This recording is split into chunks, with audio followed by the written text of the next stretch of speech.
তাহাজ্জুদ আর ফজরের অভ্যাস আছে যার, রহমত পূর্ণ প্রভাত হয় তার। আলহামদুলিল্লাহি রাব্বিল আলামিন, আসসালাতু ওয়াসসালামু আলা সাইয়্যিদিল মুরসালিন, আম্মা বা'দু, আউযু বিল্লাহি মিনাশ শাইতানির রাজীম, বিসমিল্লাহির রহমানির রহিম।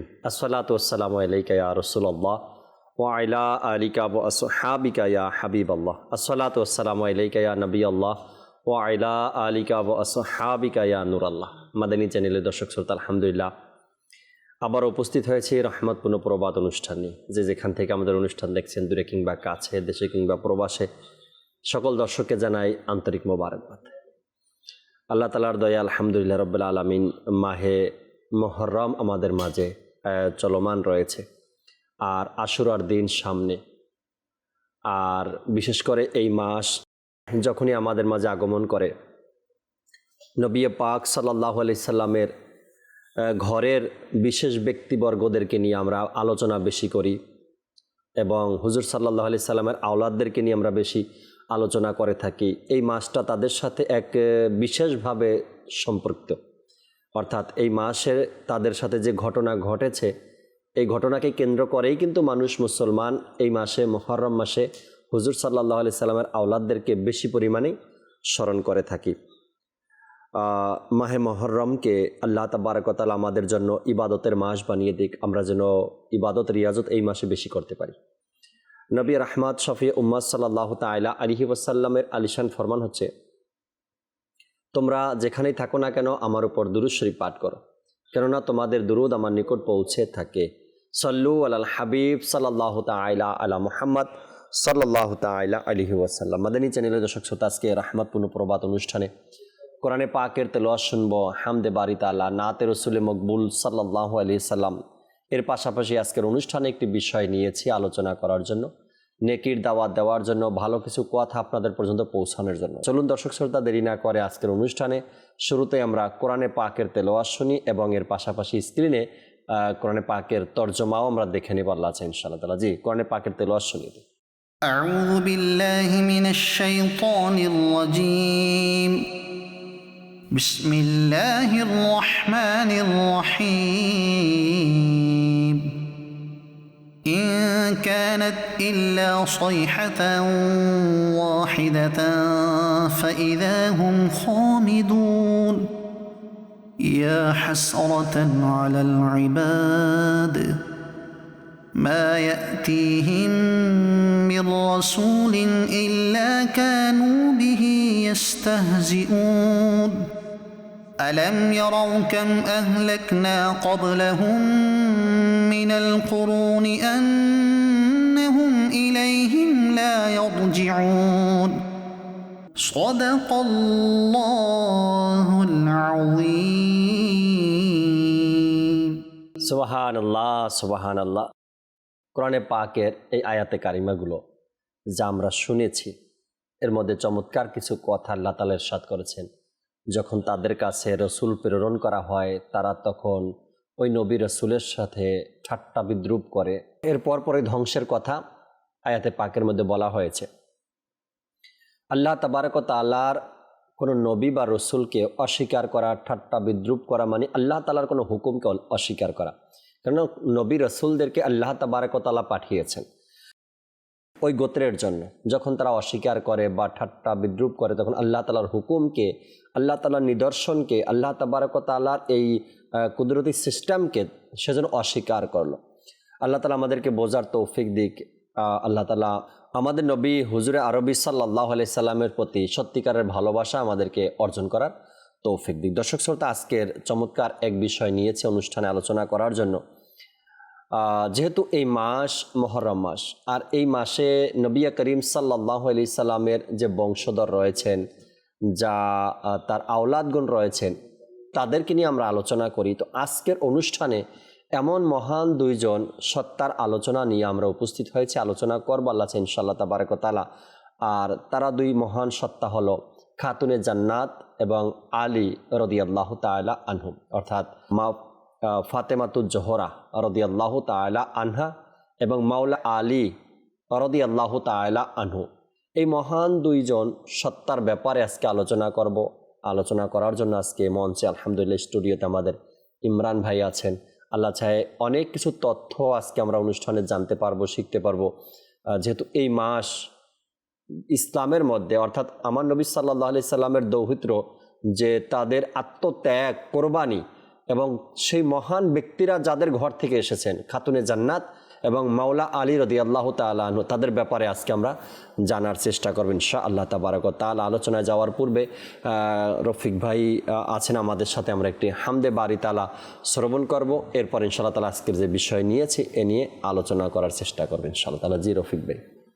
صلوا على الحبيب الله تعالى على محمد صلى الله عليه وسلم। প্রিয় ইসলাম ভাইরা, মাদানী চ্যানেল দর্শক শ্রোতা, আসুন আমরা হামদে বারি তাআলা শ্রবণ করার পূর্বে ভালো ভালো নিয়ত করে নিই। আমি নিয়ত করছি আল্লাহ তাআলা রাসূলের সন্তুষ্টির জন্য সওয়াবের নিয়তে হামদ শরীফ পড়ব, আপনারাও নিয়ত করে নিন। সাল্লি আলা রাসূলিনা সাল্লি আলা মুহাম্মাদিন। حسبي ربي جل الله ما في قلبي غير الله نور محمد صلى الله لا إله إلا الله حسبي ربي جل الله ما في قلبي غير الله صلى الله لا إله إلا الله بولو حسبي ربي جل الله ما في قلبي غير الله نور محمد صلى الله ذكر الله لا إله إلا الله بولو حسبي ربي جل الله ما في قلبي غير الله نور محمد صلى الله لا إله إلا الله بولو حسبي ربي جل الله ما في قلبي غير الله محمد صلى الله لا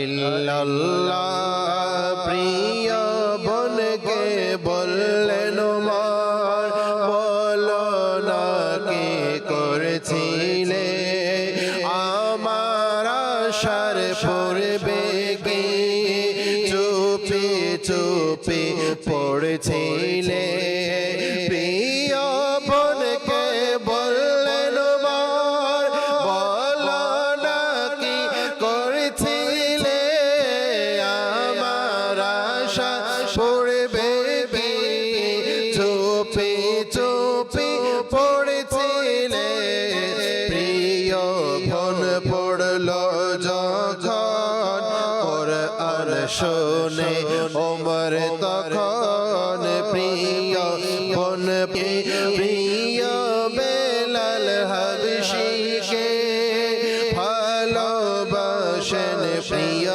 নবী দুনিয়ার সকল আশিকে তিনি হলেন নয়ন মণি প্রিয় বেলাল হাবশীকে ভালোবাসেন প্রিয় নবী দুনিয়ার সকল আশিকে তিনি হলেন নয়ন মণি সইতেন তিনি কষ্ট কত রাখতেন বুকে পাথর কত পড়তেন মতবুকা জিন বশর বলেন বৃক্ষ বলে পাথর বলে বৃক্ষের সব পাতা লা ইলাহা ইল্লাল্লাহ বলো হাসবি রব্বি জাল্লাল্লাহ قلبي غير الله نور محمد صلى الله لا إله إلا الله بل حسبي ربي جل الله ما في قلبي غير الله نور محمد صلى الله لا إله لا আমার নবীর যারা গোলাম অতি মহান তাদের শান গৌসে আজম হোক না তিনি হোক না আহমদ রেজা খান আমার নবীর যারা গোলাম অতি মহান তাদের শান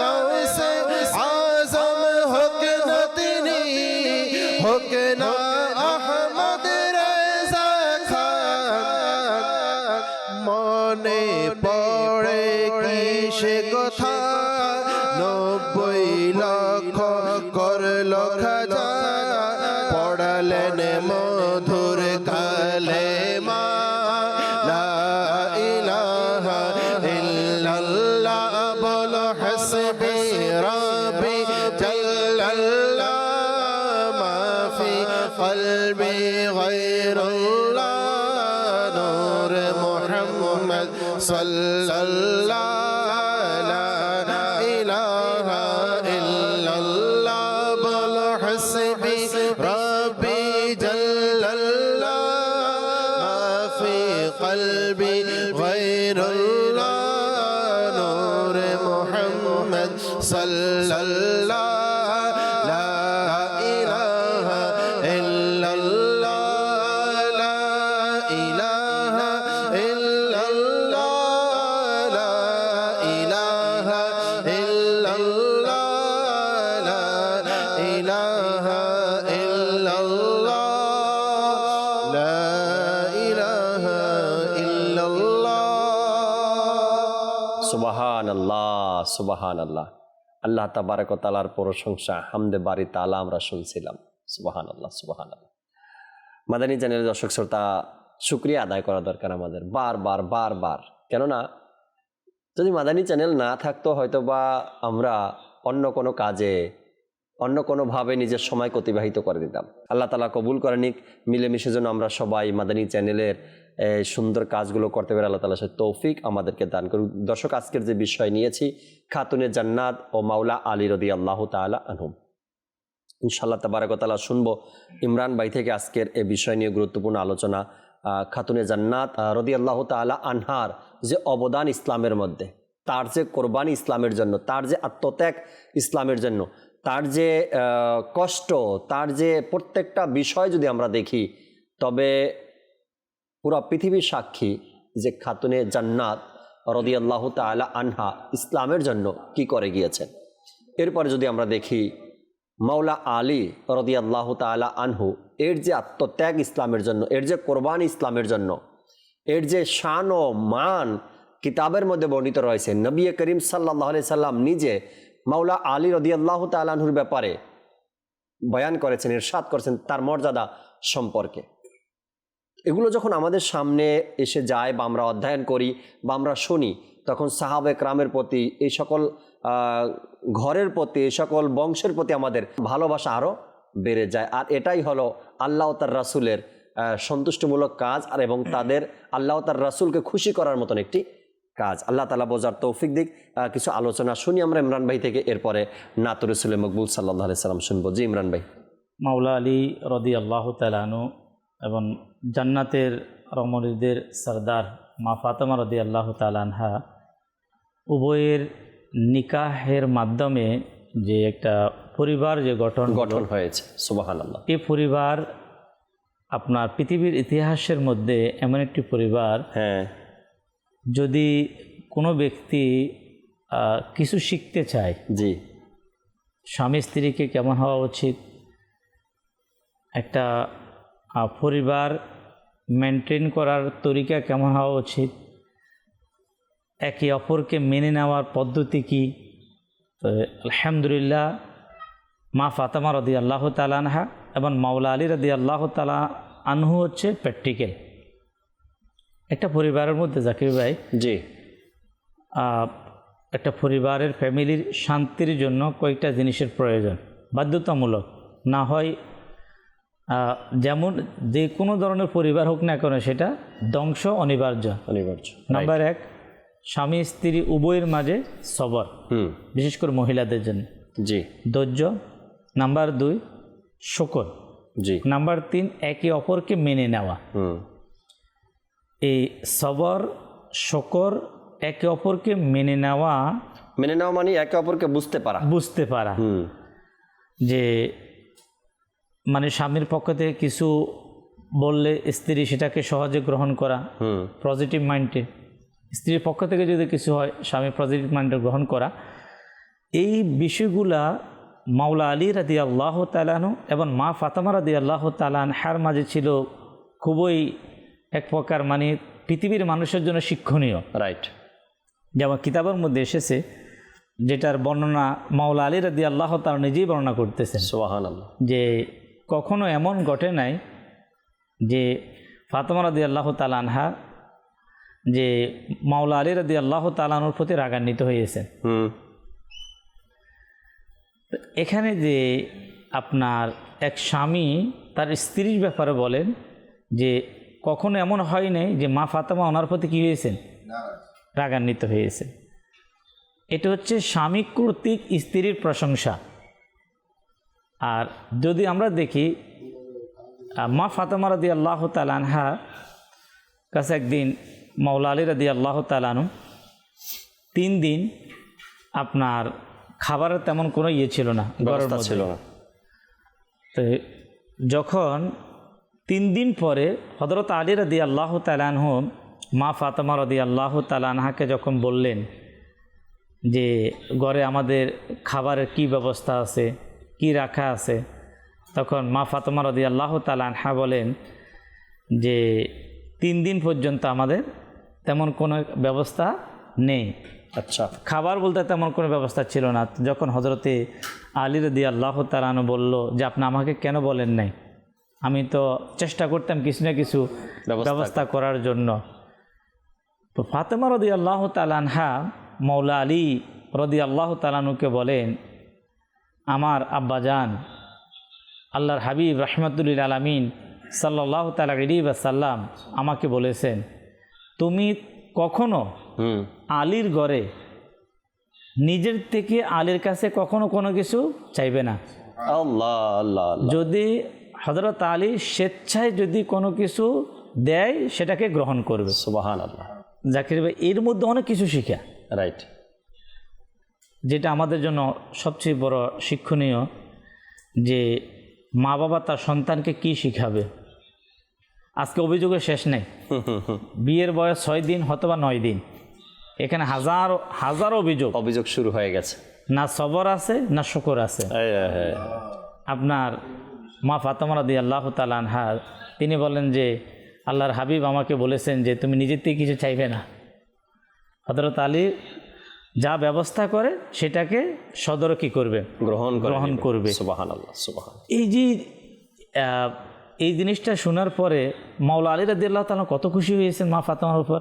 তো আমরা যদি আমাদের পরিবারের মধ্যে আপনার একে অপরকে যে মেনে নেওয়ার যে আমাদের মন মানসিকতা, একে অপরকে মেনে নেওয়ার যেই পদ্ধতি, সেটাকে আমরা যদি ফলো করি, বিশেষ করে আপনার হুজুর সাল্লাল্লাহু তাআলা আলাইহি ওয়াসাল্লাম আপনার মা ফাতেমা রাদিয়াল্লাহু তাআলা আনহার যে নিকাহের পরে অসংখ্য ঘটনা এমনও ঘটেছে। রসুল করিম সাল্লাল্লাহু তাআলা আলাইহি ওয়াসাল্লামের সাহাবী হযরত জাবের আনসারী রাদিয়াল্লাহু তাআলা বর্ণনা করেন, একদিন প্রিয় নবী সাল্লাল্লাহু তাআলা আলাইহি ওয়াসাল্লাম মা ফাতেমা রাদিয়াল্লাহু তাআলা আনহাকে দেখলেন যে তিনি খুবই কষ্ট করে তিনি কি করতেছেন, ওই জাকা আপনার ওটাকে কি করতেছেন, জাতাকে মানে পিষিয়ে তিনি আটা তৈরি করতেছেন, জাটা পিষিয়ে। যখন এমন অবস্থা দেখলেন যে হুজুর সাল্লাল্লাহু তাআলা আলাইহি ওয়াসাল্লাম মা ফাতেমা রাদিয়াল্লাহু তাআলা আনহার পরিস্থিতি দেখে চোখের মধ্যে ফানে টলমল করতেছে, আল্লাহ আল্লাহ আল্লাহ আল্লাহ। মানে কষ্টটা এমন। তখন আপনার আল্লাহর প্রিয় হাবিব সাল্লাল্লাহু তাআলা আলাইহি ওয়াসাল্লাম বললেন, আমার হে কন্যা, এই দুনিয়ার তিক্ততা আখিরাতের মিষ্টি স্বাদের পূর্ব প্রস্তুতি মনে করে তুমি সহ্য করে নাও। সুবহানাল্লাহ সুবহানাল্লাহ। আচ্ছা, প্রতি উত্তরে মা ফাতেমা রাদিয়াল্লাহু তাআলা আনহা কি বললেন? হুজুর সাল্লাল্লাহু তাআলা ইসলাম ধৈর্যের তালিম দিচ্ছে, সবরের তালিম দিচ্ছে। অন্যদিকে মা ফাতেমা রাদিয়াল্লাহু তাআলা আনহা বলেন, হে আল্লাহ পাকের রসুল, আল্লাহ প্রদত্ত এইসব নিয়ামত ও অনুগ্রহের জন্য আমি মাওলার শুকরিয়া আদায় করি।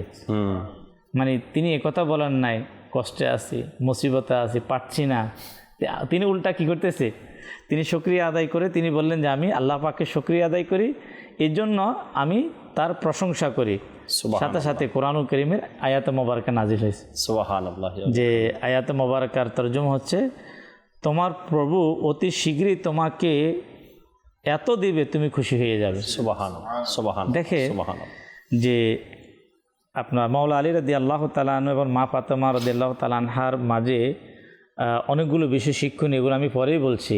শুরুতে আমি বিষয়টা এই জন্য নিয়ে আসলাম যে মা ফাতেমা রাদিয়াল্লাহু তাআলা আনহার সবরের গুণ, শকরের গুণ, একে জান্নাতি রমণীদের সরদার, মানে সব দিকে নূরওয়ালা নূর। সুবহানাল্লাহ। তারপরও রাহমাতুল আলামিন সাল্লাল্লাহু তাআলা আলাইহি ওয়াসাল্লামের পক্ষ থেকে তালিম, তরবিয়ত, এটা উম্মতের জন্য শিক্ষা। আল্লাহ তাবারক ওয়া তাআলা কন্যা সন্তান যাকে দিবে এটা একটা রহমত। আল্লাহ তাআলা যখন কারো কল্যাণ চায় তাকে কন্যা সন্তান দেয়। সুবহানাল্লাহ। কিন্তু এটা মা বাবার জন্য পরীক্ষা। এটাও কিতাবের মধ্যে আসছে যে মা এবং তার বাবা তার সন্তানকে জান্নাতি রমণীদের সরদার, অবশ্যই এটার মর্যাদার শেষ নেই। তারপর হুজুর সাল্লাল্লাহু তাআলা আলাইহি ওয়াসাল্লামের পক্ষ থেকে ধৈর্যের তালিম শিক্ষা দেওয়া হচ্ছে, সবরের তালিম কি শিক্ষা দেওয়া হচ্ছে। এবং আপন স্বামী তিনিও জান্নাতি, তিনিও নেককার, তিনিও ফরেজগার, তিনার আচার ব্যবহার তো উত্তম আলা। তারপর ওনার ঘরে গিয়ে কি বলবে কি বলবে না সেটাও শিক্ষা দিচ্ছে। সুবহানাল্লাহ ওয়া বিহামদিহি। সুবহানাল্লাহ। আল্লাহ তাআলা আমাদের সমাজের দিকে যদি তাকাই এই বিষয়টা নিয়ে, যে আমাদের সমাজের মানুষ আজ নিজের মেয়েকে বা নিজের কন্যাকে, নিজের সন্তানকে শ্বশুরবাড়ি যখন পাঠায় তখন মনে হয় যুদ্ধের ময়দানে পাঠিয়েছে। যদি আমরা এটা দেখি না, হুজুর সাল্লাল্লাহু আলাইহি সাল্লাম নিজ সন্তানকে কি তরবিয়াত দিয়ে, কি শিক্ষা দিয়ে স্বামীর ঘরে পাঠালেন। আর আমার দেশের বা আমার এলাকার বা আমরা মেয়েকে তার শ্বশুরবাড়ি পাঠাই, তার স্বামীর ঘরে পাঠাই জন্য যুদ্ধের ময়দানে পাঠালাম। এমন এমন কথা শিখিয়ে দেওয়া হয়, এমন এমন কাজগুলো শিখিয়ে দেওয়া হয় যেটা চিন্তা ভাবনারও বাইরে। আমি এমনও শুনেছি বাবা বা মা মেয়েকে এভাবে বলে শ্বশুরবাড়িতে পাঠায়, প্রত্যেকটা কথার জবাব তুমি দিবা, পরে যা হয় আমি দেখে নিব বা আমরা বুঝে নিব, প্রত্যেকটা কথার জবাব তুমি দিবা। এমন এমন কথা শিখিয়ে দেওয়া হয় বাবার বাড়ি থেকে মেয়েকে।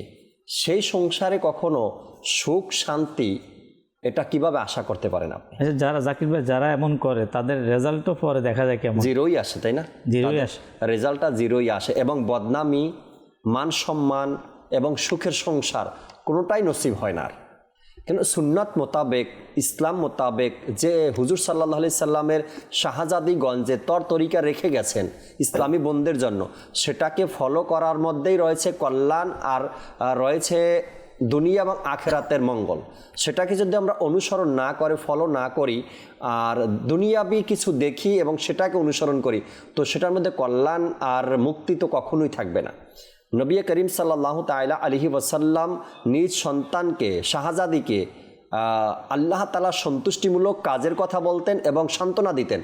আর একদিক থেকে মেয়েও নিজের বাবাকে আল্লাহ তাআলার দেয়া এই সকল নিয়ামতের প্রতি শুকরিয়া আদায় করতেন এবং বুঝাতেন যে আমি খুব ভালো আছি। কখনো অভিযোগ তোলা, কখনো কষ্টের কথা শেয়ার করা, এটা তাদের মধ্যে ছিল না। স্বামীর বাড়িতে আজ 19-তে 20 হলেই বাবার বাড়ি বলে দেওয়া, এটা একটা অভ্যাস হয়ে গেছে এখন ইসলামী বোনদের মধ্যে, মহিলাদের মধ্যে। তো বাবার বাড়ি বলে দেওয়াতে সমাধান নয়, এতে আরও প্রবলেমটা বেড়ে যায়। হুজুর সাল্লাল্লাহু আলাইহি সাল্লাম যদি এমন শিক্ষা দিয়ে যেতেন আমাদেরকে যে মেয়ের কাছে এসে ফাতেমাতুজ জোহরা রাদিয়াল্লাহু তাআলা আনহার কাছে এসে জিজ্ঞাসা করতেন, কেমন রাখছে তোমাকে, কেমন খানা পিনা দিচ্ছে তোমাকে, কোনো কষ্ট হচ্ছে না তো এখানে? হ্যাঁ, শ্বশুর কি বলে প্রতিদিন, হ্যাঁ, ননদ থাকলে ননদে কি কি বলে বলে প্রতিদিন, হ্যাঁ, কেমন কাজকর্ম তোমাকে দিয়ে করায়, তাদের আচার আচরণ কেমন, এসব কথা তো জিজ্ঞাসাই করেননি। যখন এসে দেখলেন তার মেয়ে কষ্টের কাজ করছে, তখন আরো সান্ত্বনা দিলেন যে আখেরাতের সেই শান্তি ভোগ করার পূর্বে দুনিয়াতে হালকা পাতলা কিছু কষ্ট তোমাকে করতে হবে। এই যে সান্ত্বনা বাবার পক্ষ থেকে, আল্লাহ তাআলা চায় যদি আমাদের বাবাদের মধ্যে এমন চিন্তা ভাবনা চলে আসে যে মেয়েকে এমন কথা বলি যে কথার কারণে মেয়ে সংসারের প্রতি আরও ধাবিত হয়, স্বামীর খেদমতের প্রতি আরও ধাবিত হয়, শ্বশুর শাশুড়ির খেদমতের প্রতি আরও ধাবিত হয়, তবে আল্লাহ চাই ইনশাআল্লাহ তাআলা সুখের সংসারও দেখবে এবং আখেরাতে সেই সন্তানকে জান্নাতেও দেখবে বাবা। আল্লাহ চাই ইনশাআল্লাহ তাবারক ওয়া তাআলা। চমৎকার কথাগুলো ইমরান ভাই তুলে ধরলেন। আর এই যে সংসারটা, ইমরান ভাই যেই পয়েন্ট নিয়েই শুরু করলেন যে মাওলা আলী এবং ফাতেমাতুজ জোহরা রাদিয়াল্লাহু তাআলা আনহা, এদের যে সংসারটার মধ্যে যে মিল ছিল, একে অপরের প্রতি এক ভালোবাসা মোহাব্বত ছিল, একে অপরকে বুঝতো। আর ওই সংসার থেকে যখন আওলাদগণ আসলো, আল্লাহু আকবার, জান্নাতি যুবকদের সর্দার, সুবহানাল্লাহি ওয়া বিহামদিহি, সুবহানাল্লাহ। কিয়ামত পর্যন্ত মুসলমান তাদের নামের উপরে সম্মান করবে। কেননা কিয়ামত পর্যন্ত তারা তো নেই, জাহিরি হায়াতে তারা দুনিয়াতে নেই, কিয়ামত পর্যন্ত মুসলমান তাদের নামের উপরে সম্মান করবে। কেমন সন্তান আর আওলাদ তাদের ঘর থেকে এর এসেছে। একটা জাস্ট একটা জি, আপনার কথায় চলে আসলো, যখন সবর এবং শুকর আপনার মা ফাতেমা রাদিয়াল্লাহু তাআলা আনহার মাঝে ছিল, তেমন সবর শুকর ওনার আওলাদের মাঝেও ছিল। আওলাদের মাঝেও ছিল। সন্তান তো মা বাবা থেকেই জি, শিখে। শিখে। প্রথম শুনলাম যে হুজুর সাল্লাল্লাহু আলাইহি ওয়াসাল্লাম থেকে শিখে মা ফাতেমা রাদিয়াল্লাহু তাআলা আনহা থেকে শিখে ইমাম হাসানে মুজতবা প্রায় কয়েকদিন থেকে ঘরে খাবার দাবার ছিল না। আচ্ছা, ওনাদের খাবার ছিল না আর আমাদের খাবার না থাকার এটার আলোচনা ভিন্ন। এটা অবশ্যই আমাদের দর্শক শ্রোতা বুঝবে। কয়েকদিন খাবার নেই, তো খাদিমা মহিলা ইমাম হাসান মুজতবা রাদিয়াল্লাহু তাআলা আনহা ঘরের উঠানে বসা, সুবহানাল্লাহি ওয়া বিহামদিহি, ইমাম হাসান রাদিয়াল্লাহু তাআলা আনহু। তো ইমাম হাসান মুজতবা রাদিয়াল্লাহু তাআলা আনহু তিনি যখন ওই ঘরের উঠানে বসা, অনেকে ঘরে উঠানে বসা অবস্থায় উনি পাশে গিয়ে বললেন যে হুজুর, আমার কিছু গয়না আছে, এই গয়না বিক্রি করে যদি কিছু খাবারের ঘরের ব্যবস্থা হয়ে যায়। রাসূল পাকের আওলাদ ঘরে খাবার নিয়ে কষ্ট হচ্ছে, তো এটা ঘরের খাদিম যিনি, ওনার সহ্য হচ্ছে না, মহাব্বত, আওলাদ রাসূলের মহাব্বত। আচ্ছা, তিনি একটু জালালিয়তের মধ্যে চলে আসলেন। কথা বলছেন, একটু জালালিয়তের মধ্যে চলে আসছেন। তিনি ওনার পা কি ওই যে উঠানে বসাছিলেন সে উঠানের মধ্যে আঘাত করলেন, সাথে সাথে ওই খাদিমা মহিলা জিনিস তিনি দেখলেন যে সম্পূর্ণ উঠান শূন্য হয়ে গিয়েছে।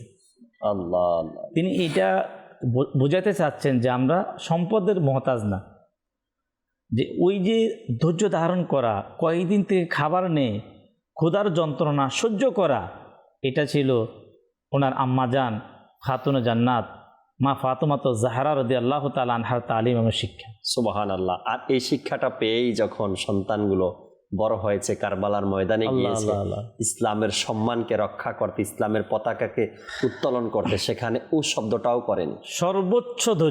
সর্বোচ্চ ধৈর্য পৃথিবীর জমিনে রেখে গেছেন, ইতিহাস করে রেখে গেছেন সেই মায়ের সন্তান। যে মায়ের আলোচনা আমরা আজ করছি, ওই মায়েরই সন্তান যখন কারবালার ময়দানে গেলেন, নিজের সন্তানকে উৎসর্গ করে দিলেন ইসলামের জন্য, নিজের ঘরের মানুষদেরকে উৎসর্গ করে দিলেন ইসলামের জন্য, সেখানে কোনো অভিযোগ তোলেননি। কেননা ধৈর্য, ঘর থেকে শিখেছেন ধৈর্য। হ্যাঁ, নিজের মা থেকে শিখেছেন, নিজের বাবা থেকে শিখেছেন, নিজের নানাজান থেকে শিখেছেন ধৈর্য কাকে বলে, এবং ইতিহাস করে গিয়েছেন পৃথিবীর জমিনে। আল্লাহ তাবারক ওয়া তাআলা ওই সকল মহান ব্যক্তিদেরকে অনুকরণ করে পৃথিবীতে নিজের আমলকে সুন্দর করে পৃথিবী থেকে যেন যেতে পারি, এবং আমাদের হাসর যেন ওই সকল মহান সত্তাদের সাথে হয়, আর তাদের সাথে জান্নাতের প্রতিবেশী যেন হতে পারি। আল্লাহ তাআলা সে তৌফিক আমাদেরকে দান করুক। রফিক ভাই আমাদের সাথে আছেন, আমরা একটি নাতে রাসূল মকবুল সাল্লাল্লাহু আলাইহি সাল্লাম অ্যাড করি অনুষ্ঠানে, এরপর আপনাদের কলগুলো শুনবেন ইনশাআল্লাহ তাবারক ওয়া তাআলা। জি রফিক ভাই। যার প্রিয় নাম মুস্তাফা, صل على محمد যার প্রিয় নাম মুস্তাফা সাল্লি আলা মুহাম্মাদ তারি তোরে পেলাম খোদা তারি তোরে পেলাম খোদা সাল্লি আলা محمد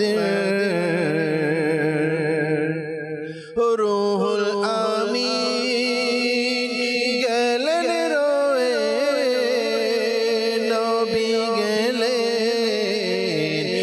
আরশ পানে রুহুল আমিন গেলেন রয়ে নবী গেলেন আরশ পানে আরশে আযম দিল সাড়া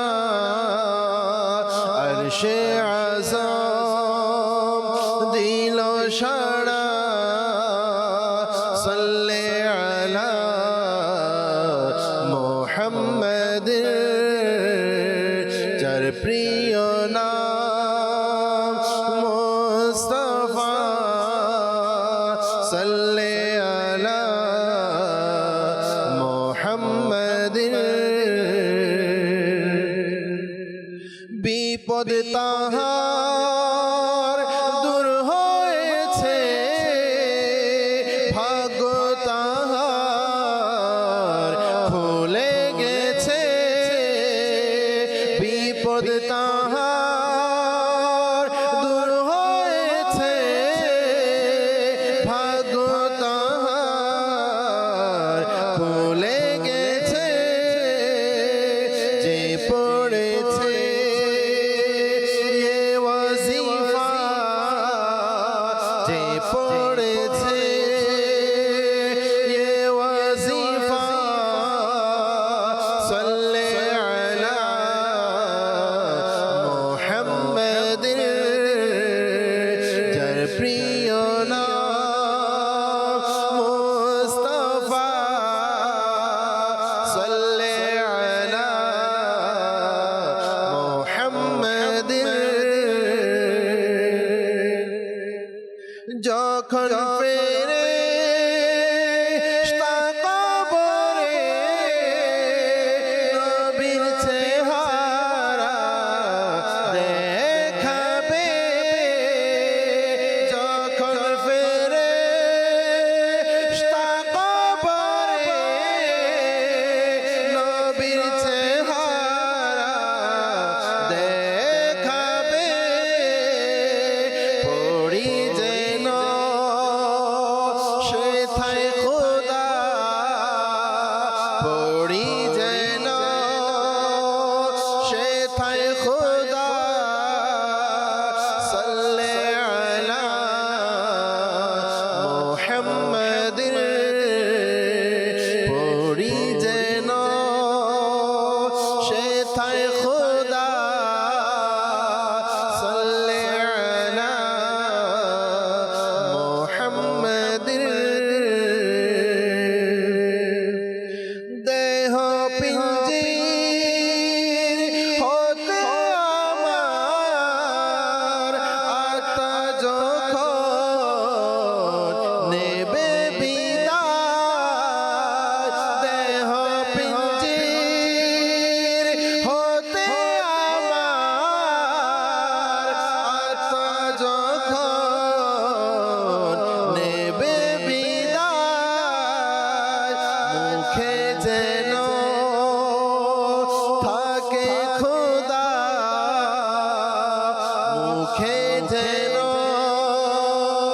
থাকে খোদা সাল্লি আলা মুহাম্মাদ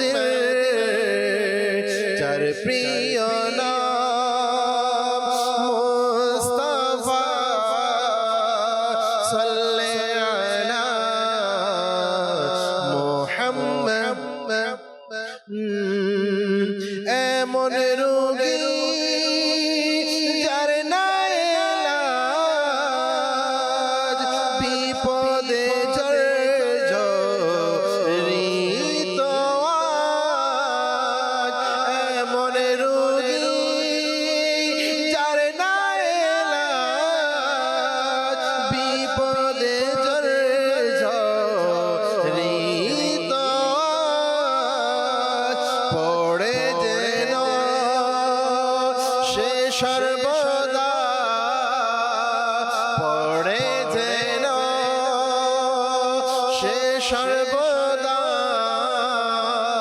সাল্লি আলা মুহাম্মাদিন যার প্রিয় নাম মুস্তাফা সাল্লি আলা মুহাম্মাদ সালিক যেন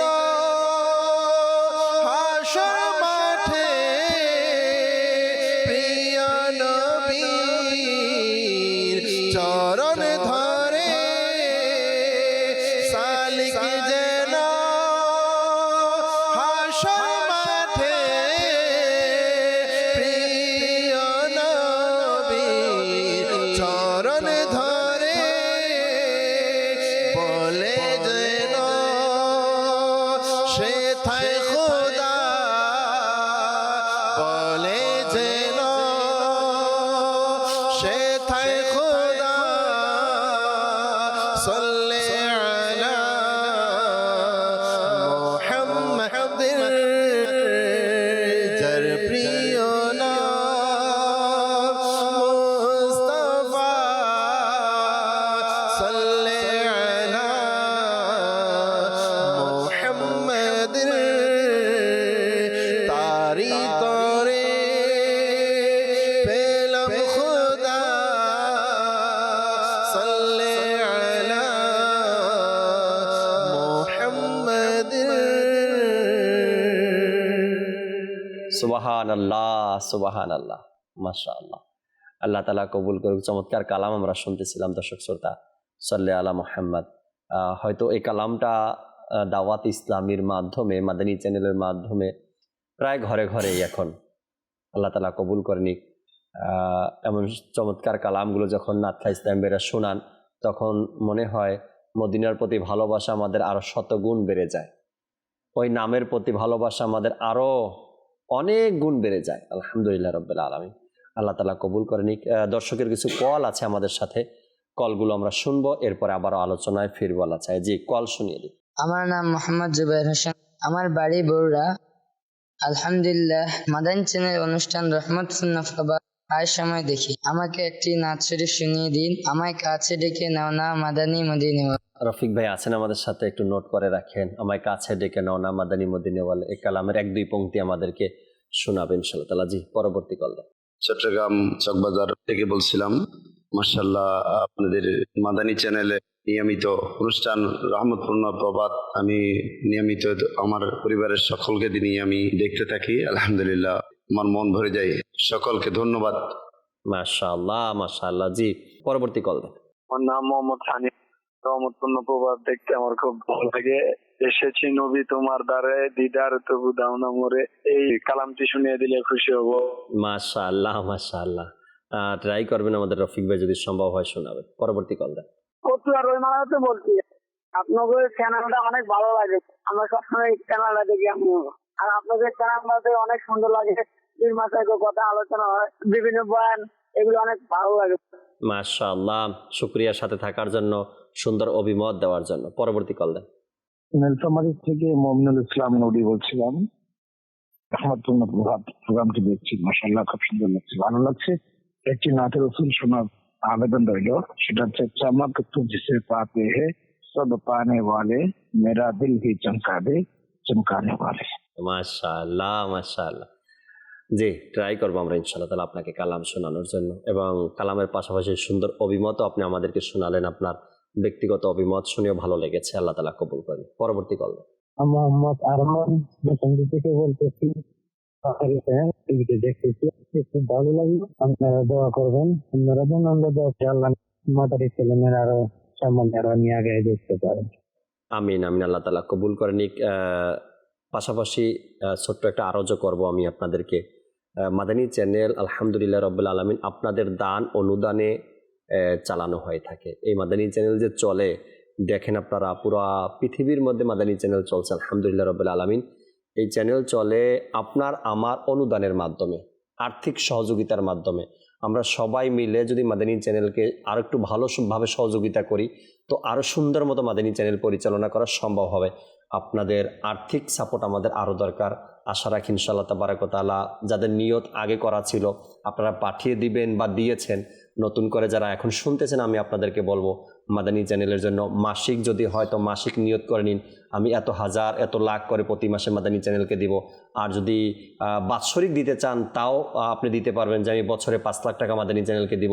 আর যদি আপনি একটা অনুষ্ঠানের স্পন্সর হতে চান, যেমন ধরেন কি রহমতপূর্ণ প্রবাদ যে প্রতি সপ্তাহে হয় থাকে বা ইভেন্টে হয় থাকে, যতগুলো প্রোগ্রাম হবে এর দায়িত্ব আমি নিলাম, তো আপনি এটাও নিতে পারেন। আপনি কল করুন কল সেন্টারে এবং সেখানে কল সেন্টারে যারা আছে তাদের সাথে কথা বলুন এবং বলেন যে আমি এই প্রোগ্রামটার দায়িত্ব নিতে চাই, যত খরচ আমি এটা বহন করব।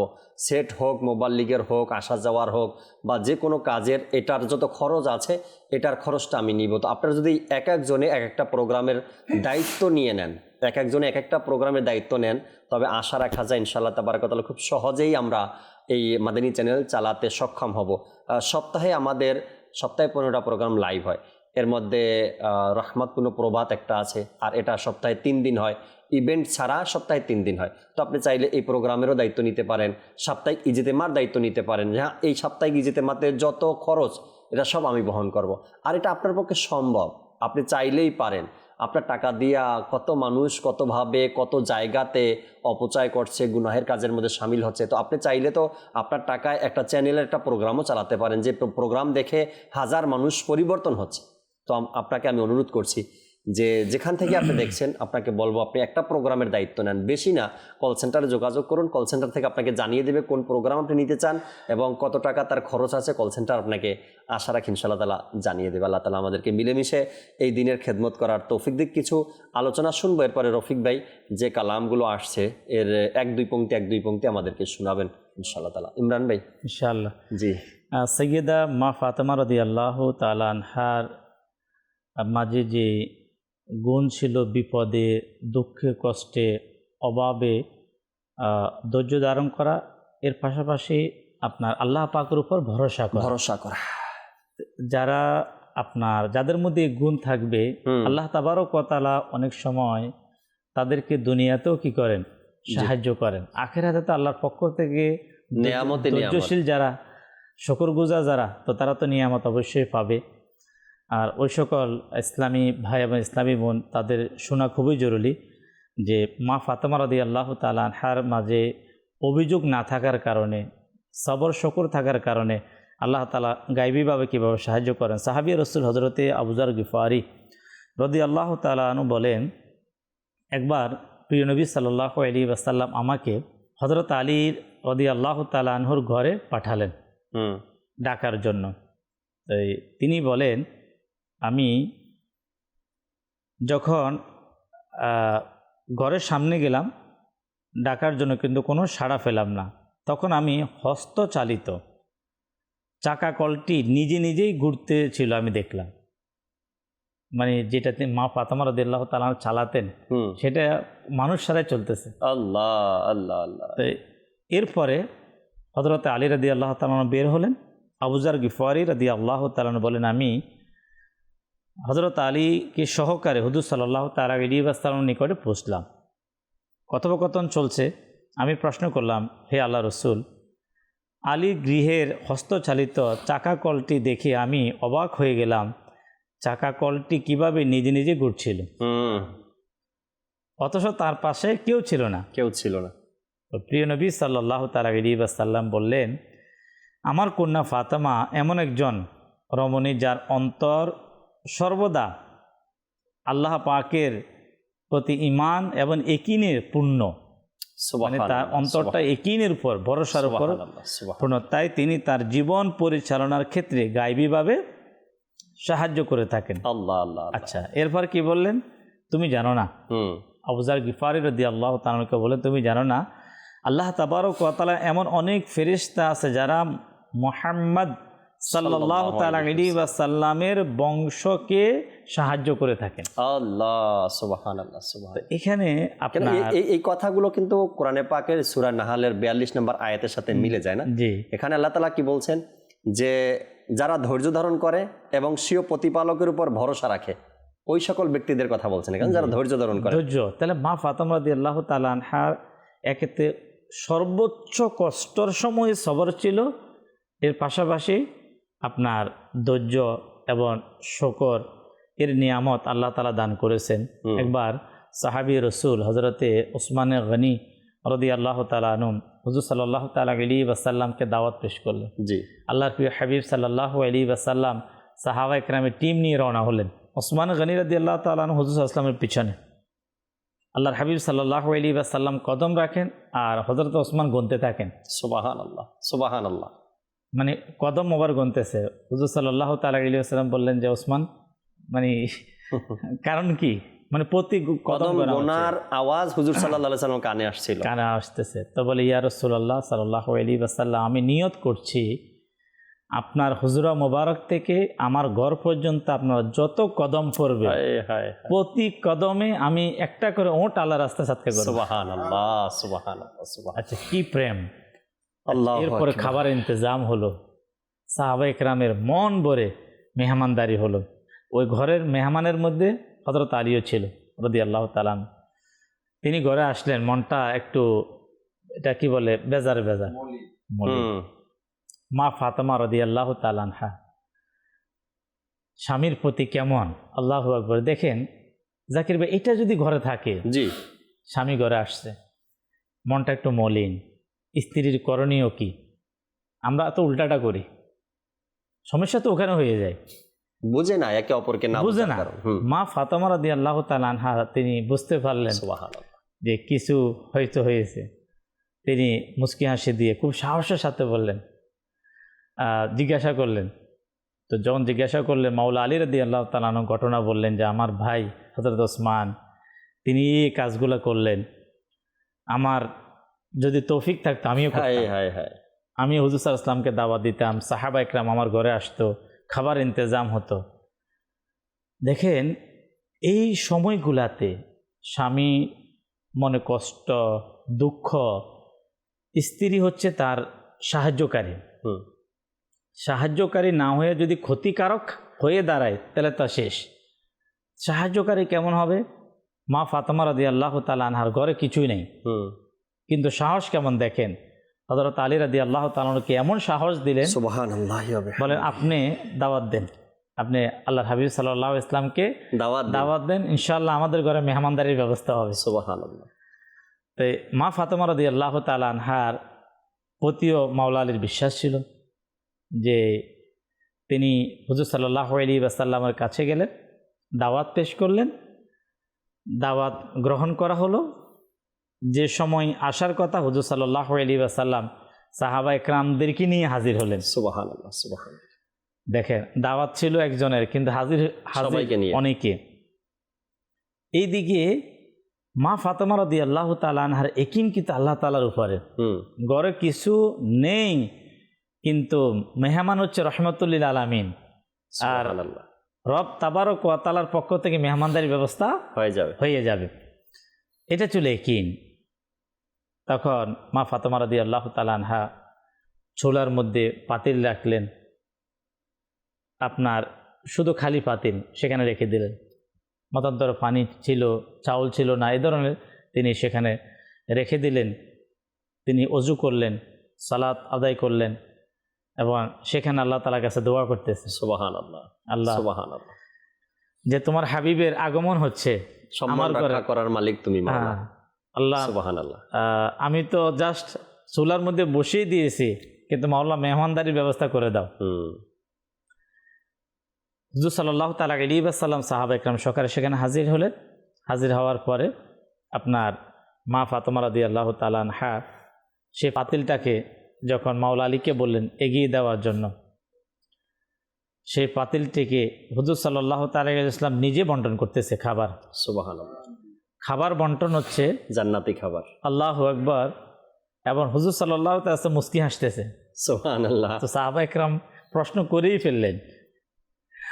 প্রশ্ন করাতে হুজুর সাল্লাল্লাহু তাআলা আলাইহি ওয়াসাল্লাম, তোমরা কি জানো এই যে খাবার আয়োজন কিভাবে হলো, এটা কিভাবে হলো, এর কাহিনী কি? আল্লাহ তাবারক ওয়া তাআলা মা ফাতেমার ওসিলায় যে ওনার ইয়াকিন, ওনার বিশ্বাস, মুহাব্বত আল্লাহ তাআলার কাছে এত কবুল হয়েছে, এত কবুল হয়েছে, আল্লাহ তাবারক ওয়া তাআলা আমাদের মেহমানদারির জন্য খাবারের ইন্তজাম করে দিয়েছে। সুবহানাল্লাহ, সুবহানাল্লাহ। আচ্ছা, ওখানে যে আপনি একটা শুরুতে একটা কথা বললেন যে মা ফাতেমা রাদিয়াল্লাহু তাআলা আনহার ইসলামের প্রতি যে কোরবানি, মোহাব্বত, উম্মতে মুহাম্মাদের প্রতি যে ত্যাগ, মা ফাতেমা রাদিয়াল্লাহু তাআলা আনহা আল্লাহ তাআলার কাছে দোয়া করছেন যে আল্লাহ, হযরত ওসমান প্রতি কদমে গোলাম আজাদ করেছেন, কিন্তু মাওলা আমি তোমার কাছে দোয়া করি যে তুমি আল্লাহর হাবিব সাল্লাল্লাহু তাআলা আলাইহি ওয়াসাল্লাম হুজরা মোবারক থেকে আমার ঘরে যে এসেছে প্রতি কদমে এক একজন উম্মতে মুহাম্মাদীকে যাতে করে কি করে দেওয়া হয়, নাজাত দেওয়া হয়। সুবহানাল্লাহ, সুবহানাল্লাহ। তখন আল্লাহর হাবিব সাল্লাল্লাহু তাআলা আলাইহি ওয়াসাল্লাম যে আল্লাহ তাআলা মা ফাতেমার এই দোয়া কবুল করেছে। রাইট, সুবহানাল্লাহ। দেখেন যে এখানে আপনার যে আলোচনা, যে হুজুর পর্যালোচনা, সাল্লাল্লাহু আলাইহি সাল্লাম নিজেও কিন্তু এই ব্যাপারটাতে আলোচনা করেছেন। কিছু হাদিসে পাকের মধ্যে এসেছে যে ফাতেমাতুজ জোহরা রাদিয়াল্লাহু তাআলা আনহা যখন দেখতেন হুজুর সাল্লাল্লাহু আলাইহি সাল্লাম হাত তুলে দোয়া করছেন, তখন তিনি রাদিয়াল্লাহু তাআলা আনহা কান পেতে শুনতেন দোয়ায় কি বলতেছেন। আর হুজুর সাল্লাল্লাহু আলাইহি সাল্লাম দোয়ার মধ্যে উম্মতের শাফাতের জন্য দোয়া থাকতোই। তো হুজুর সাল্লাল্লাহু আলাইহি সাল্লাম বলেন, আমার থেকে শেখার পরে ফাতেমা যখনই হাত তুলতো তখন আমার উম্মতের জন্য দোয়া করতো, আল্লাহ তুমি আমার বাবার উম্মতকে মাফ করে দাও, আল্লাহ তুমি আমার বাবার উম্মতকে মাফ করে দাও, এভাবে করে ফাতেমাতুজ জোহরা রাদিয়াল্লাহু তাআলা আনহা দোয়া। এরপরে কেউ জিজ্ঞাসা করলো ফাতেমাতুজ জোহরা রাদিয়াল্লাহু তাআলা আনহাকে যে আপনার সন্তানরা কোরবানি হবে বা তাদেরকে শহীদ করা হবে, এটা তো আগেই আপনি জানছেন, তো এটার ব্যাপারে আপনার মতামত কি? এখানেও তিনি উত্তর দিলেন, আমি এই ফয়সালার উপরে রাজি খুশি, এজন্য আল্লাহ যেন আমার দুই সন্তানের রসিলায় উম্মতে মুহাম্মাদীকে মাফ করে দেন। এখানে আসলে জাকির ভাই, যে আপনার পরিবারের মধ্যে আপনার কখনো কষ্ট আসবে, মুসিবত আসবে, কখনো টাকা থাকবে, কখনো থাকবে না। আমার ইসলামী বোন যারা, তাদের জন্য দেখুন যে টাকা সকল সমস্যার সমাধান না। আপনার চাকরি, পরিবারের যারা মেম্বার তাদের সবসময় থাকবে এটাও জরুরি না। ব্যবসা সবসময় লাভ হবে এটাও জরুরি না। Right, right. এখন আমাদের যে জিনিসটা, আমরা আমাদের ফ্যামিলি মেনটেনেন্সটাকে টাকার উপরে, অর্থের উপরে নির্ভরশীল মনে করি, কিন্তু খাতুনে জান্নাত মা ফাতেমা তো জাহরা রাদিয়াল্লাহু তাআলা আনহার ছিল যে ভরসা আল্লাহর প্রতি।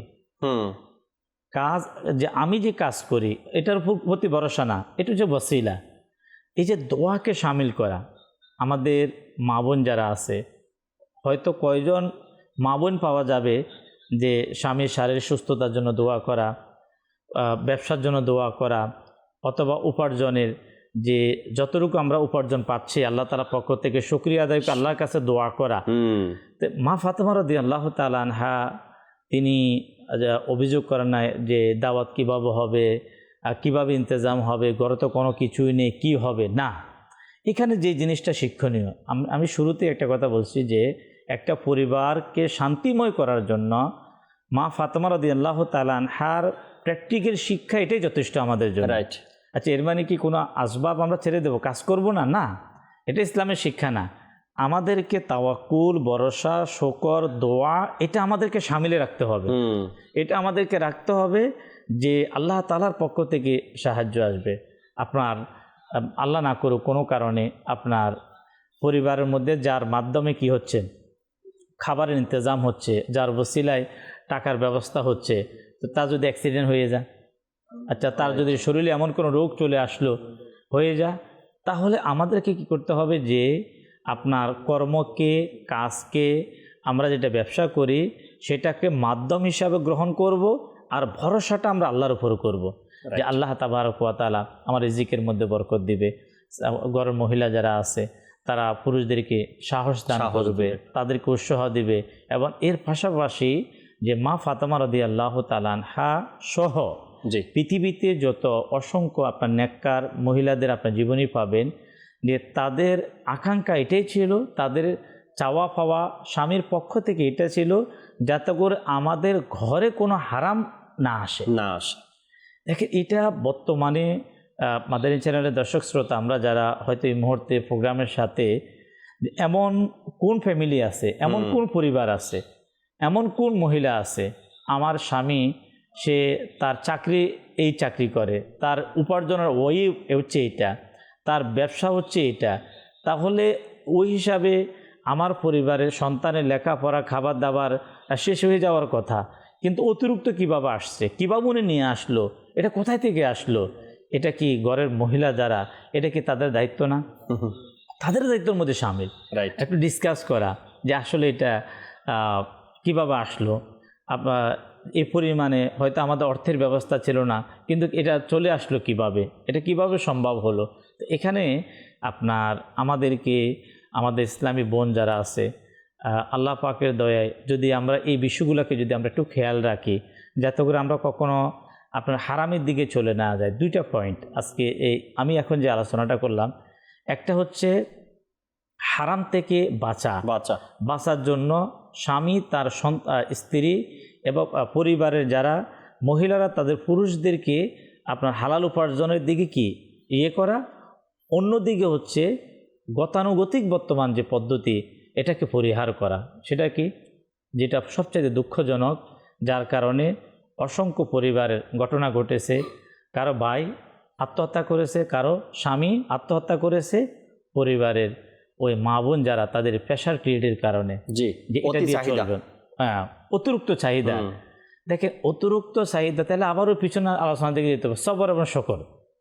তো সবর শকর যখন চলে গেল, প্রেশার ক্রিয়েট যখন চলে আসলো, তার তখন একটা পুরুষ আর কতটুকু লোড নিবে করবে, সামর্থ্যের বাইরে এখন যখন সে আর পারতেছে না, এখন তার স্ত্রীর কথা শোনা, কখনো মার কথা শোনা, কখনো বাবার কথা শোনা, এক পর্যায়ে দেখা যাচ্ছে যে এমন দুর্ঘটনাও আমাদের সমাজে ঘটে যাচ্ছে। তো এটাও খেয়াল রাখতে হবে যে যাতে করে কোনো হারাম চলে না আসে, আমাদের কথায় বাধ্য হয়ে সে এমন কোনো বইয়ে যাতে করে রাস্তাতে সে পা দিল যে আজকে তো এখন ব্যবসার অভাব নাই, একজনে খুব ব্যবসা করতেছে, খুব ইনকাম, বা ইনকামের যদি আমি অনলাইন এটা করি আমি কি আপনাকে মুফতি সাহেব থেকে একটু ডিসকাস করছেন এখন এই কাজটা করা যাবে কিনা, এটা করা যাবে কিনা, ইনকাম তো খুব ভালো হচ্ছে। আচ্ছা, যখন আসলে ডিসকাস করলো, ডিসকাস করার পরে সে আফসোস করে হয়তো এত আমি কি খেলাম, তাহলে সে কি খেলো, তার সন্তানদেরকে কি খাওয়ালো। তো সবাই তো মজা করে খাচ্ছে, তো ভাই মজা করে এখানে খাচ্ছি, তো মজা করে যারা আমরা খাচ্ছি, একটু কবর কথা তো আমরা চিন্তা করি, একটু কষ্ট হলেও যেন আমরা ধৈর্য ধারণ করি, একটু কষ্ট হলেও যেন সবরের পথটা বেছে নেই। আর আল্লাহ তাআলা কোরআনে পাকের মধ্যে ইরশাদ করেছেন, যারা ধৈর্য ধারণ করবে আল্লাহ তাআলা তাদের সাথে আছেন। আর একটু কষ্ট সহ্য করব দুনিয়াতে, আর এর প্রতিদান পাবো আখেরাতে। আল্লাহ তাআলা বোঝার তৌফিক দিক। চমৎকার কথাগুলো শুনছিলাম আমরা ইমরান ভাই থেকে। কিছু ফেসবুকে কমেন্টস আছে, এগুলো একটু পড়ি, SMS-গুলো পড়ি, এরপর রফিক ভাই থেকে অনুরোধের কালামগুলো শুনবেন ইনশাআল্লাহ তাআলা। মোহাম্মদ জাকির আশরাফি ভাই আমাদের সাথে আছেন, সুবহানাল্লাহ লিখেছেন তিনি। আবু সাইদ ভাই আছেন, সুন্দর অনুষ্ঠান, কুমিল্লা বুড়িচং থেকে অনুষ্ঠান দেখছেন তিনি। এরপরে জুনায়েদ আহমেদও আছেন আমাদের সাথে, নাইমুদ্দিন ভাই প্রোগ্রাম দেখছেন। এরপর সুজন আত্তারি ভাই আছেন, আব্দুর রহমান আত্তারি আমি ঢাকা থেকে দেখছি। কাউসার ভাই আছেন, আসসালামু আলাইকুম। ওয়ালাইকুম আসসালাম রহমতুল্লাহি ওয়া বারাকাতু। আমি প্রবাস থেকে অনুষ্ঠান দেখছি, কেমন আছেন সবাই, একটি নাচ শুনতে চাই, বোলালো ফের মুজে, মাশাআল্লাহ। এরপরে রিয়াদ হোসেন ভাই আমাদের সাথে আছেন, শরীফ আত্তারি ভাই আছেন মাশাআল্লাহ কুমিল্লা থেকে। এরপরে আবুল হুসাইন ভাই আছেন বরিশাল থেকে, তিনি অনুষ্ঠান দেখছেন। আরেকজন লিখলেন, আসসালামু আলাইকুম। ওয়ালাইকুম সালাম, গাজীপুর থেকে বলছি। তিনি কিছু কথা এখানে শেয়ার করলেন। আল্লাহ তাআলা আসানি দান করুক, আল্লাহ তাআলা ভালো রাখুক। বাবার শিক্ষাটাই বড় শিক্ষা একজন সন্তানের জন্য। বাবা যে পথ দেখাবে, সন্তান ওই পথেই চলবে, কেননা বাবার শিক্ষা। সে এটা বুঝবে না কি এটা খারাপ আছে বা ভালো আছে, শেষে গিয়ে বুঝতে পারে আর কি, তখন তো পথ হারিয়ে ফেলে। এরপরে হজরত আলী নামে একজন আমাদের সাথে আছেন, মুক্তার আহমদ ভাই না আছেন আমাদের সাথে, ফারুক আত্তারি ভাই লিখছেন, আসসালামু আলাইকুম। ওয়ালাইকুম আসসালাম রহমতুল্লাহি ওয়া বারাকাতু। মদিনা আলহামদুলিল্লাহ। জাকির ভাই কেমন আছেন, খাগড়াছড়ি থেকে। ফয়জানে মা খাতুনের জান্নাত জারি থাকবে ইনশাআল্লাহ তাবারাকা তাআলা। এরপরে শাহ আলম ভাইও আছেন আমাদের সাথে, অনুষ্ঠান তিনি দেখছেন, আল্লাহ তাআলা কবুল করে নিক আপনাদের এই সাথে থাকা এবং আমাদেরকে উৎসাহ প্রদান করে SMS কমেন্টসগুলো করা। চলুন আমরা রফিক ভাই থেকে অনুরোধের কালামের কিছু পংক্তি শুনি, এরপরে শেষ কিছু মাদানী ফুল শুনে আমরা অনুষ্ঠান থেকে বিদায় নেব। আল্লাহ চাই জিরো ফিক দেই। তুমি কাছে ডেকে নাও না,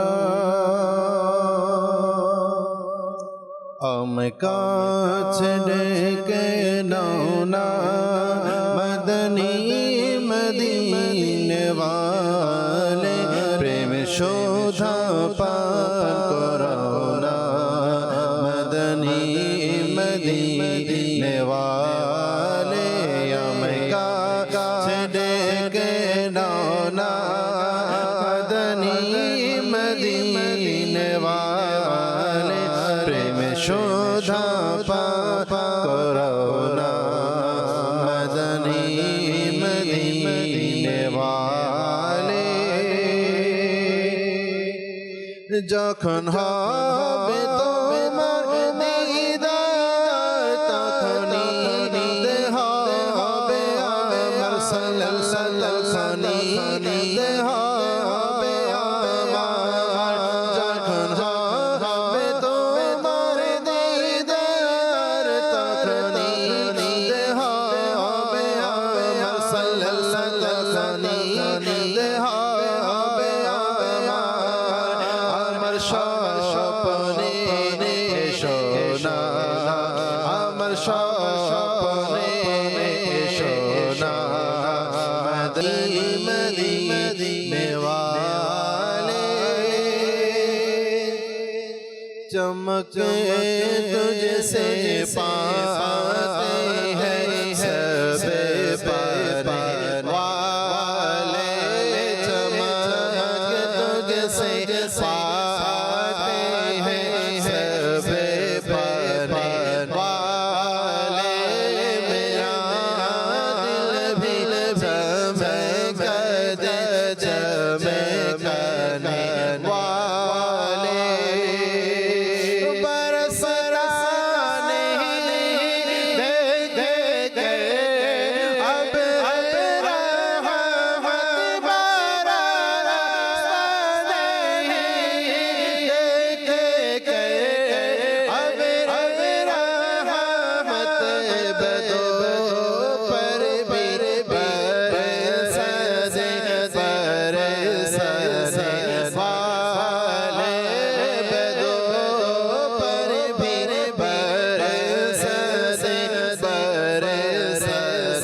वाले, हरम की ज़मीन और कदम रख के चलना, हरम की ज़मीन और कदम रख के चलना, हरम की ज़मीन और कदम रख के चलना, अरे सर का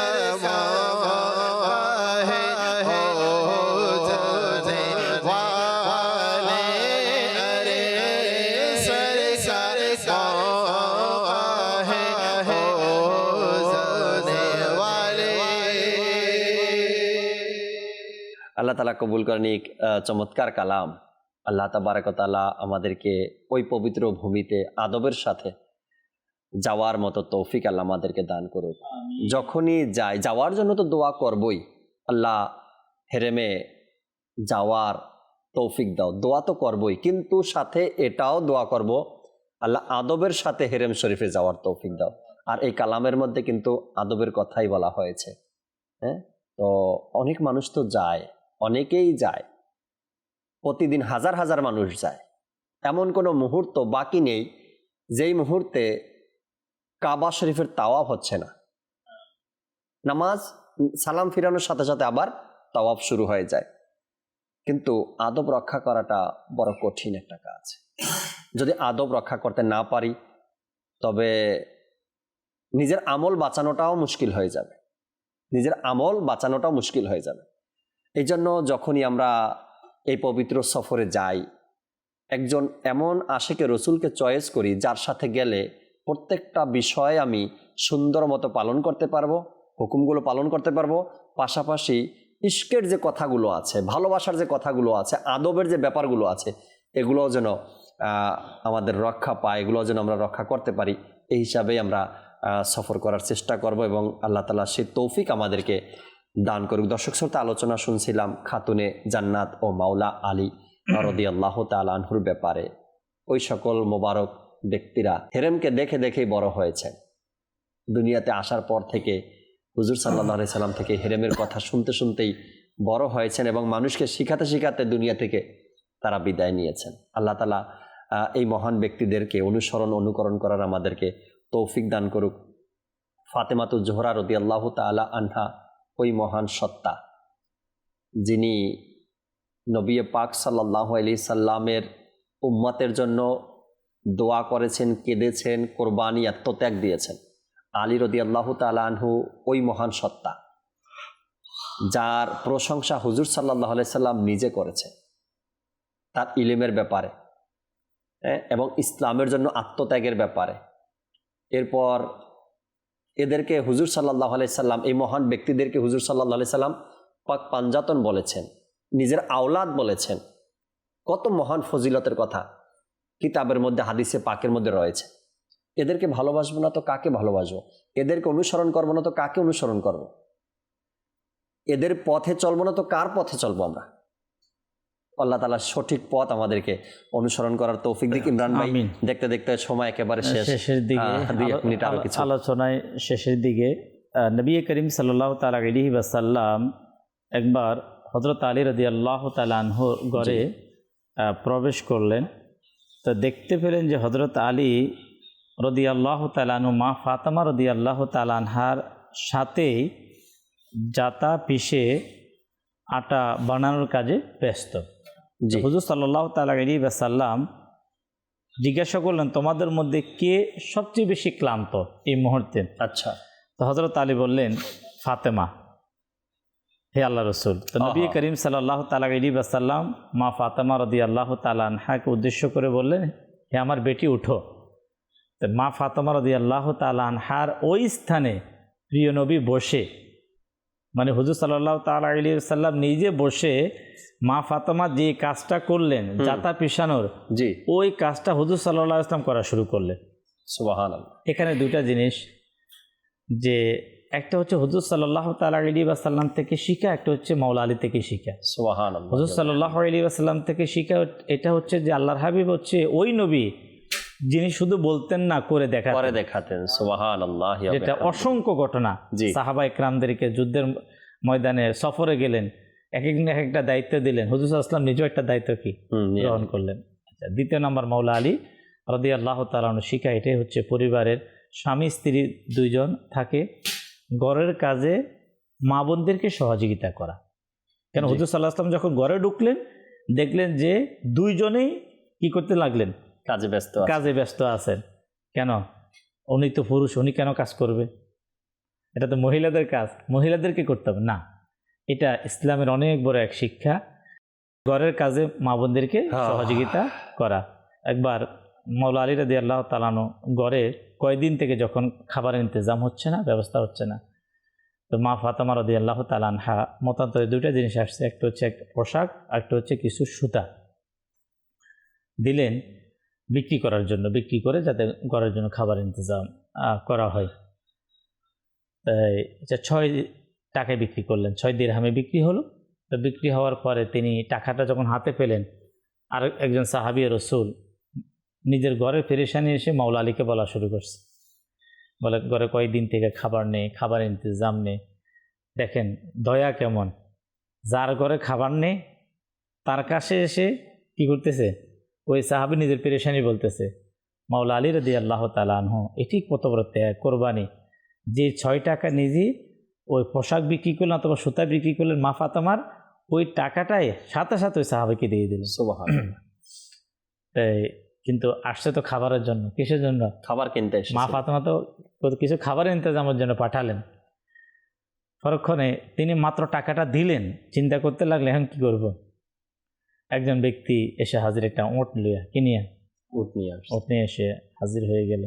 আলী রাদিয়াল্লাহু তাআলা উট কিনবে? বলে আমার কাছে তো টাকা নেই। বলে বাকিতে বিক্রি করব। তা বাকিতে বিক্রি করব কত? 100 দিরহাম। এই মাত্র তিনি এটাকে গ্রহণ করলেন, কিছুক্ষণ পরে আরেকজন এসে হাজির হয়ে গেলেন যে আলী ওট বিক্রি করবে। তো বললাম হ্যাঁ বিক্রি করবো। কত? 160 দিরহাম। তো 60 দিরহাম বিক্রি করলে আপনার দেওয়ার পরে ওই যে প্রথম ব্যক্তি যিনি বিক্রি করছে করছে তাকে তার টাকা ফেরত দিয়ে দিলেন। তো এখন কত আছে? লম্বা ঘটনা, আমি শর্ট করে দিয়েছি, সময় কম। তো এখন 60 দিরহাম আছে। যখন মাওলা আলী রাদিয়াল্লাহু তাআলা আনহু তিনি যখন কোথায় গেলেন, ঘরের দিকে গেলেন, যাওয়ার পরে হুজুর সাল্লাল্লাহু তাআলা সেখানে উপস্থিত ছিলেন, মুস্কি হাসতেছে। কাকে দেখে? আলী রাদিয়াল্লাহু তাআলা। হযরত আলী রাদিয়াল্লাহু তাআলা আনহুকে মুস্কি হাসতেছেন। তো এই বলতেছে, হযরত আলীকে বলতেছে, ওটের ব্যবসা কেমন হলো? আল্লাহু আকবার। গায়েবের সংবাদদাতা নবী মুস্কি হাসতেছে, বলতেছে ওটের ব্যবসা কেমন হলো। তো হযরত আলী তো চিন্তায় পড়ে গেলেন, একটু আগে আমার সাথে এই ঘটনা ঘটতেছে, আর হুজুর সাল্লাল্লাহু আলাইহি ওয়াসাল্লাম এখানে সংবাদ আসার সাথে সাথে মুস্কি এসে বলতেছে ওটের ব্যবসা কেমন হলো। আল্লাহর হাবিব সাল্লাল্লাহু তাআলা আলাইহি ওয়াসাল্লাম নিজে বলছেন, রিওয়ায়াতে এভাবে আসছে, বললেন যিনি প্রথম বিক্রিকারী তিনি ছিলেন হযরত জিবরাইল আমিন আলাইহিস সালাম, আর তোমার কাছে পরে যিনি এসে ক্রয় করছে সেটা ছিল হযরত ইসরাফিল আলাইহিস সালাম। সুবহানাল্লাহ। আর যে ওটটা যেটা আসলে জাহিরিভাবে তুমি দেখছিলা সেটা হচ্ছে ফাতেমা রাদিয়াল্লাহু তাআলা আনহার জান্নাতে যে ওটের মধ্যে সাওয়ার হবে সে ওট। আল্লাহ আল্লাহ আল্লাহ আল্লাহ। দেখে তখন আল্লাহর হাবিব সাল্লাল্লাহু আলাইহি ওয়াসাল্লাম এটাই বলে দিলেন যে 1-10 আল্লাহ রাস্তা দিয়েছিল 6 দিরহাম। কয় দিরহাম? ওই যেটা বিক্রি করলেন, বিক্রি করার পরে সাহাবীকে দিয়ে দিলেন 6 দিরহাম, আর আল্লাহ তাবারক ওয়া তাআলা কিছুক্ষণের মধ্যে 10 গুণ দান করলেন, 60 দিরহাম পেলেন। একের বদলে 10। সুবহানাল্লাহি ওয়া বিহামদি। আল্লাহ তাবারক ওয়া তাআলা যে ওয়াদা করেন বান্দার সাথে, আল্লাহ সেই ওয়াদাকে পূরণ করেন, এতে কোনো সন্দেহ নেই। আল্লাহ তাআলা সাদকাকারীকে একের জায়গায় 10 দিতে পারেন, 70 দিতে পারেন, 700 গুণও দিতে পারেন।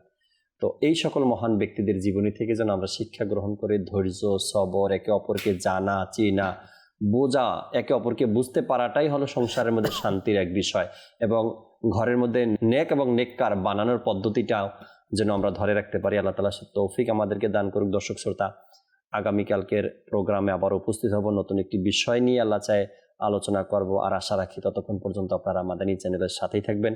আসুন আমরা যেখানে আছি দাঁড়িয়ে সালাতু সালাম পাঠ করি। তোমায় লাখো সালাম আকা, তোমায় লাখো সালাম আকা, তোমায় লাখো সালাম আকা, তোমায় লাখো সালাম।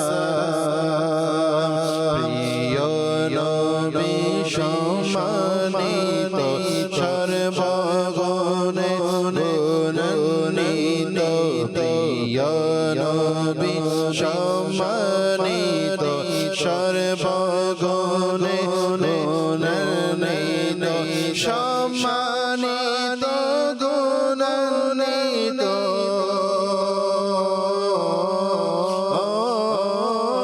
সম্মানিত গুণান্বিত, তোমায় লাখো সালাম আকা, তোমায় লাখো সালাম আকা, তোমায় লাখো সালাম আকা, তোমায় লাখো সালাম আকা, তোমায়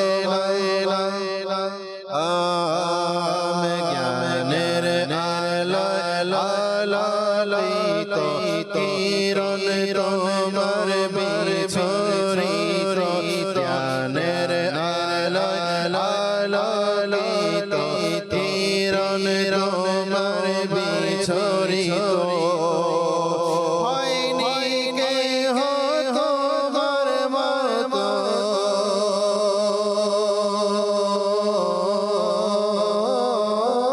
হয়নি কেহ তোমার মতো, হয়নি কেহ তোমার মতো, তোমায় লাখো সালাম আকা, তোমায় লাখো সালাম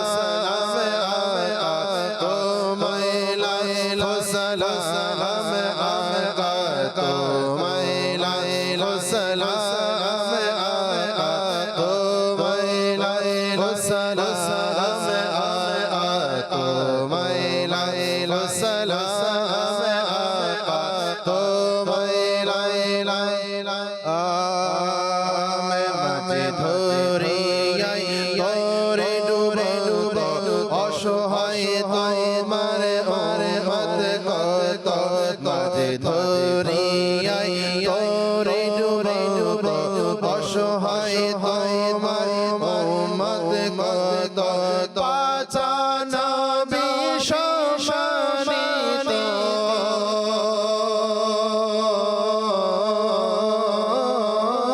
পাচানা বিশ্বমানিত পাচানা বিশ্বমানিত তোমায় লাইক সালাম তোমায় লাইক সালাম তোমায় লাইক সালাম তোমায় লাইক সালাম তোমায় লাইক সালাম